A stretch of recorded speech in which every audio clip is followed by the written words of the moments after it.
The paint and the decals are on, Stumpy's painted, and the tires are painted up. What's next? Add some oil to it. Oh, wait. Add some oil to it. Oh, doggone it.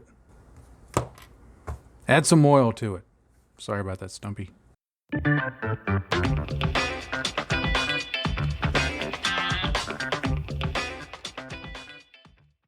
Hey, I'm John. Thanks for joining me for this video today.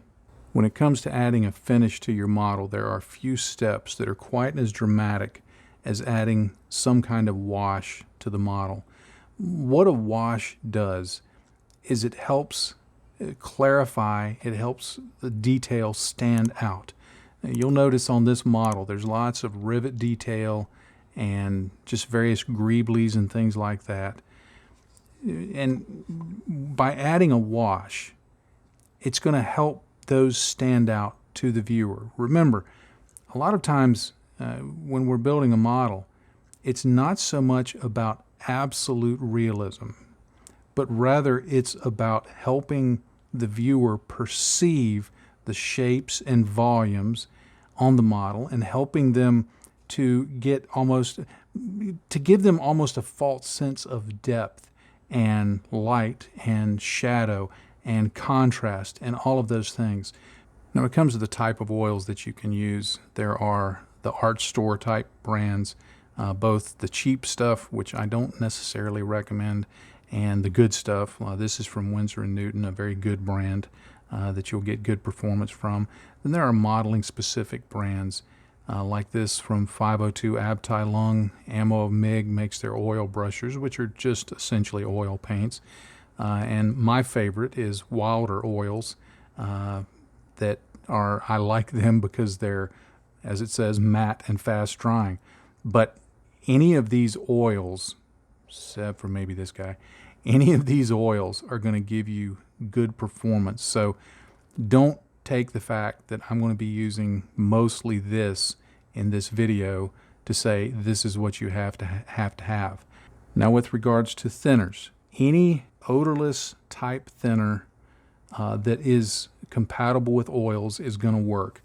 This is from Ammo of Mig, but AK makes their own version. Any of those modeling ones that are labeled as enamel odorless thinner, they work just fine with oils. There are also artists' thinners that will work well. I like to get this one because it's a really big bottle, and on a per ounce basis, it's way less expensive than this.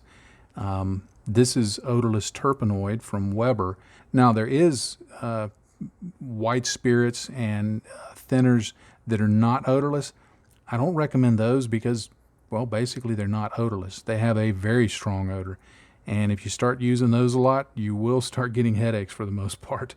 So if you're not sure which brand to get, if you stick to modeling specific odorless thinners, then you're going to do fine. Now, when it comes to color choice, there are a few factors to keep in mind. The primary one is, what is the purpose of the wash? If you're building a model that you want to be a cleaner model, let's say you're building a Gunpla and you want the wash to help make panel lines and details stand out, but it's not necessarily supposed to represent dirt or grime or oil or anything like that. In that case, you're going to want to go for a black or a dark gray, something that will make those details stand out but not sell the notion of grime and dirt. If you're wanting something to be dirtier or grimy, using a brown or black brown like this, or something like Starship Filth, that's going to help. If you're wanting to add shadow but boost the colors of the model, then you may want to use a darker version of the model's color itself. For instance, if you have a model that is a turquoise color, then something like this Raptor Shuttle Turquoise. I can't say it. And I'm not going to do another take of it. Anyway, something like that, if it's a darker color than the base, will help those details stand out, but appear more as shadow. The same way if something were a red color or a blue color, using a darker red or a darker blue will help sell the notion of shadows. So you don't have to use one color of oil across your model, and you don't have to use just a brown or black or starship filth. Think about the effect that you're trying to achieve in the end, and then think about what color is going to best support that goal. Another factor to consider is surface preparation. I've given this model a gloss coat because I want the initial oil that I put in to be a fairly clean application to really bring out the details. But regardless of what's going to happen on this model, as with anything, you generally have three types of finishes that you can apply oils over: gloss, satin, and matte. Gloss is going to allow the oil to flow really well, flow around the details. It's going to be easy to clean up because there will be very low surface tension, but you're not going to get a lot of what I call bleed of the oils. By that I mean if you put this over a satin finish, or especially a flat or matte finish, when you touch the oil to it, that tiny amount of texture that's on the surface that makes it matte or that makes it satin is going to draw the oils out into it. Now, in several of my videos, I've demonstrated that I like using that to my benefit if I really want to have a grimy, dirty looking model, because when it comes to the cleanup phase, that spread of the oils around the surface on a matte or a satin finish really helps to sell the notion of it's grimy and dirty. You have to feather it back a bit with some odorless thinner, which we're going to talk about, but it's going to get you further down the road of a very dirty model. If you're not sure which one to use, I would recommend going for a gloss or a satin finish. A flat finish, if you're not used to doing this, can get out of hand real quick, and if you're not comfortable with cleanup, it can frustrate you. So a gloss finish or a good satin finish is a good place to start if you're new to this. Now, when it comes to preparing the oils for use on the model, I like to use a palette like this. What I like to do is I like to put some oil in one of the palette wells and then some thinner in another one, and then use my brush to get some of that oil and just start blending it into the thinner. What that allows me to do is on the fly very quickly as I'm working with it, if I think it's too thick, then I can add a little more thinner into the wash mix. If I think it's too thin, I can dip over into the oil color and mix that around. So it just gives me a little bit of flexibility. Now, the thickness of the oil wash is going to depend on what your goals are. If you're wanting to bring out detail, do more of a pen wash, then you're going to want it to be a little thinner. If you're going to want to be adding in more oil so that you have oil on the model for streaking and staining and adding shadows, then you're going to want it to be a little thicker. It's all going to depend on the application. If you're not sure, if you've never done it before, then I would recommend starting off a little thinner in terms of your mix, and then as you get comfortable with working with the oils, maybe make it just a little thicker and see what you can do in terms of streaking and using it for grime and kind of combining both a wash and streaking and griming effects into one step. Now for this, I'm going to be using the black brown oil from Wilder. Now I don't need a lot of oil in my palette. One of the things I like about these Wilder oils is the lid. It allows for much easier application of just a little bit of oil, and they're much easier to open. So they're good oils and they dry really fast, but that's a good selling point for them. Now for mixing the oils with the thinner, I recommend using an older nylon brush. Don't pull out your best Winsor & Newton or your Da Vinci or Raphael brushes that are your really good sable hair brushes. Now what I'm going to do is I'm going to put some thinner here in the palette. I'm going to get enough to work with to hopefully do the whole model, but of course you can always mix up batches as you go. Now,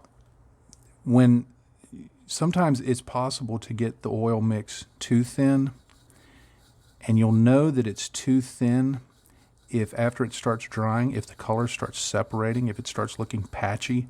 If you have the oils thinned properly, when you put them on, then once they dry, they're going to basically form a continuous line of color.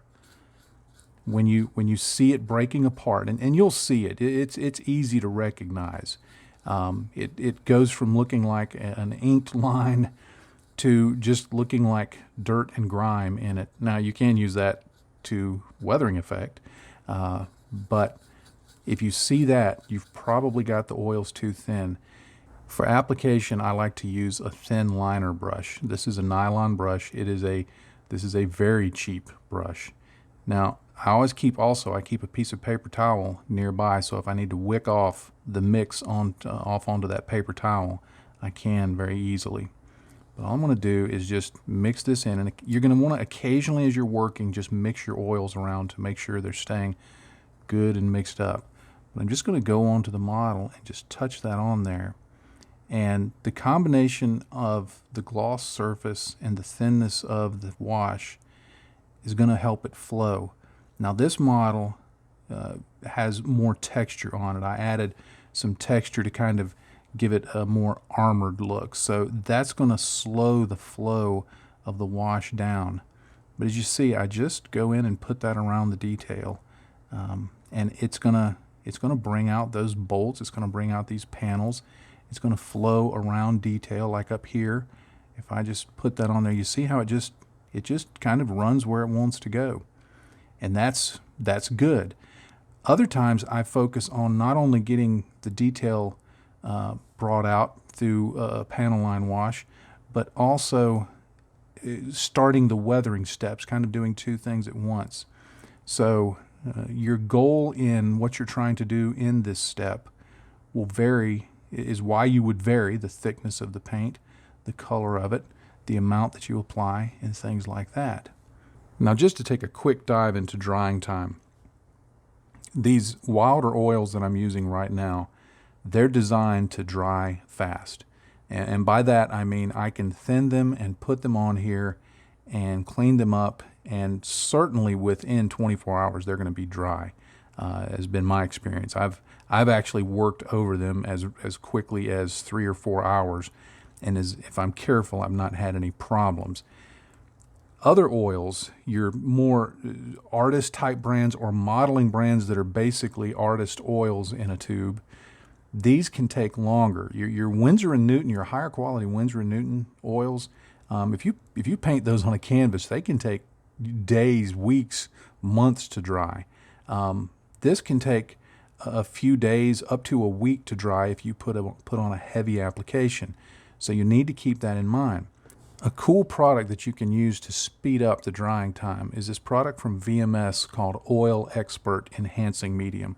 If you add a few drops of this, just 1 or 2, I could add 1 or 2 to this. This is going to speed up the drying time, bringing it down to, in my experience, it dries acceptably to continue work, even with oils or enamels over it, if you're careful, to just about 12 hours, certainly overnight.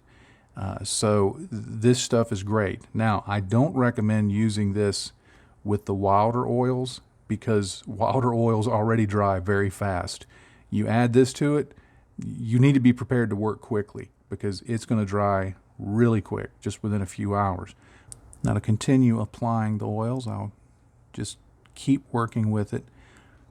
Oils give you a lot of working time, even more than enamels. And that's their beauty. I can put these on here and come back a couple of hours later, and they're going to be good to go. I can clean them up. I don't have to do it immediately. Like I said, if I make mistakes, if I get oil where I don't want it, I can remove it easily. So that flexibility that they give in terms of working time is wonderful. When cleaning up the oils, there can be several ways to do it depending on what effect you're trying to achieve. If you're wanting a very clean finish, let's say you're doing a Gunpla and you want it to have very clean, sharp, distinct lines, you're going to want to use something like a cotton bud to clean up the oils and get it out of everything except around the details and in the panel lines and stuff like that. So cleaning up oils from a gloss surface works really well with a cotton bud.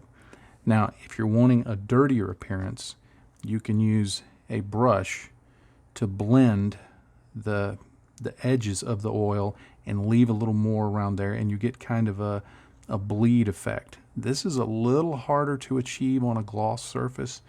If you're wanting that kind of effect, it's better done over a satin, or if you're comfortable with it, a matte finish.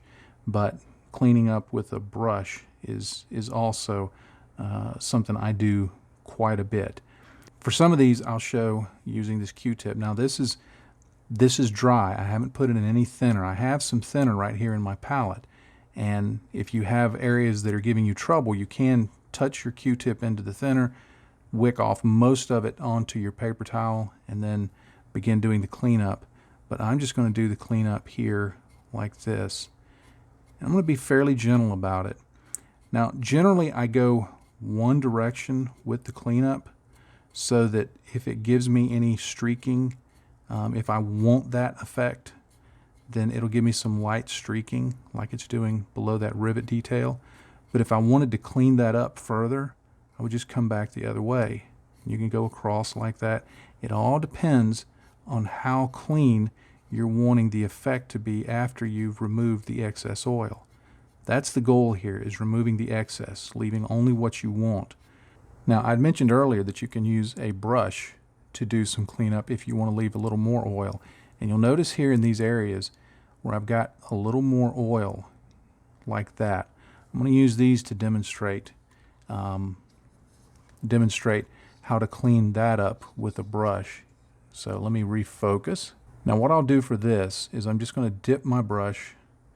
This is a clean brush. I'm going to dip it in thinner, and then I'm going to wipe that off. I'm going to get most of it off. And what I'm going to do here is just start pushing the oil back towards the bolt detail.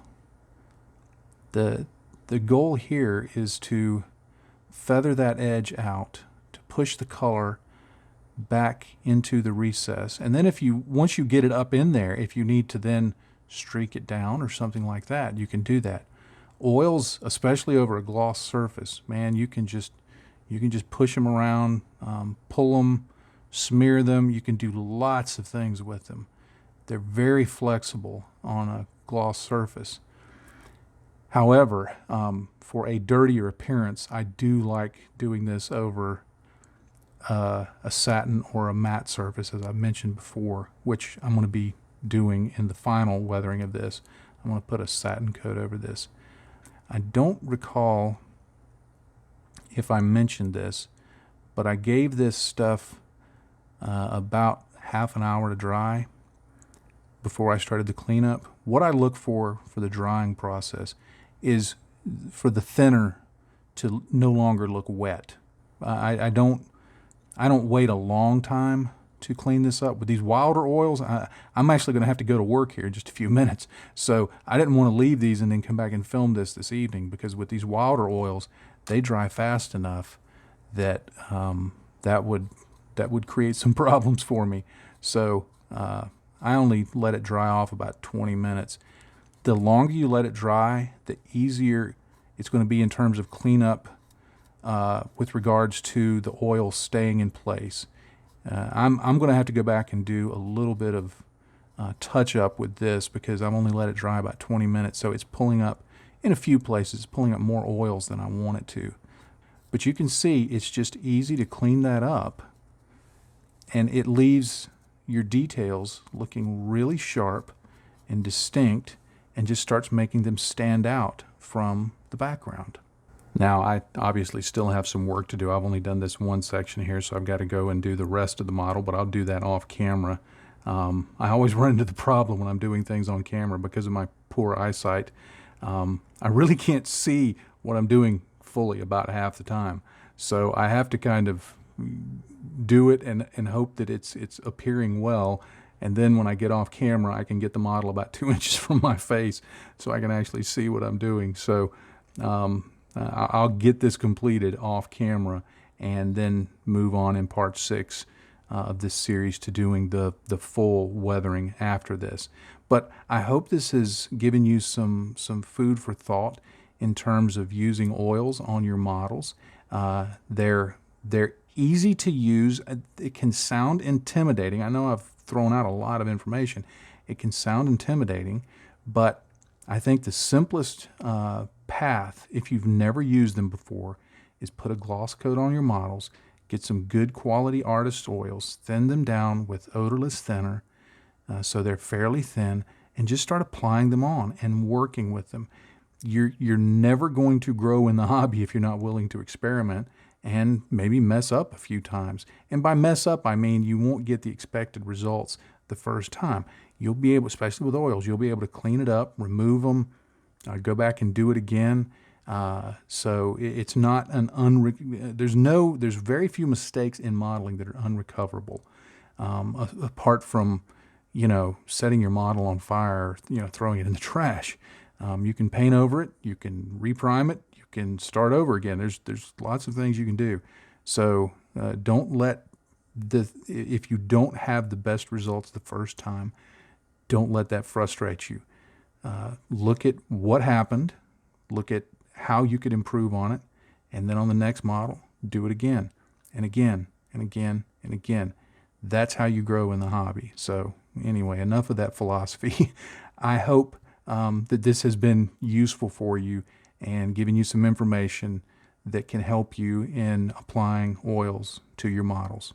Well, thank you so much for watching this video, especially if you're still watching here at the end at this point. I'm very grateful I'm grateful for anyone who watches the videos, but especially when you hang around till the end. That always just really makes me feel good to know that people have watched the whole thing and that they're hopefully enjoying it. So thank you very much. There are going to be links down below to the various social media that I'm on, to my blog. There's also going to be some links to some of the products that I've used in this video, so be sure and check those out. There is, of course, a subscribe button over here. I would be most grateful if you would subscribe, hit the little bell icon, leave me a thumbs up if you like the video, and I would really love to hear your comments down below, because one, I like hearing from people, but two, it does help me grow the channel, and I am trying to grow it, so I would be grateful for that. There's also a link down below to Patreon if you would like to support the work that I do. There's some options there that are available to you, so please be sure and check those out. And to my current Patreon supporters and past ones and future ones, all Patreon supporters, thank you so much for supporting me in this work. It is a blessing to me and my family, and I could not do this at the pace I do it, with the materials that I do it I could not do it if it weren't for you. We just simply couldn't afford it. So thank you very much for the support that you give me and my family in this endeavor. And finally, as I always like to do, I'll leave you with one final thought. In this hobby, if you're not having fun, you're doing it wrong. Happy day to you, friends. Bye-bye.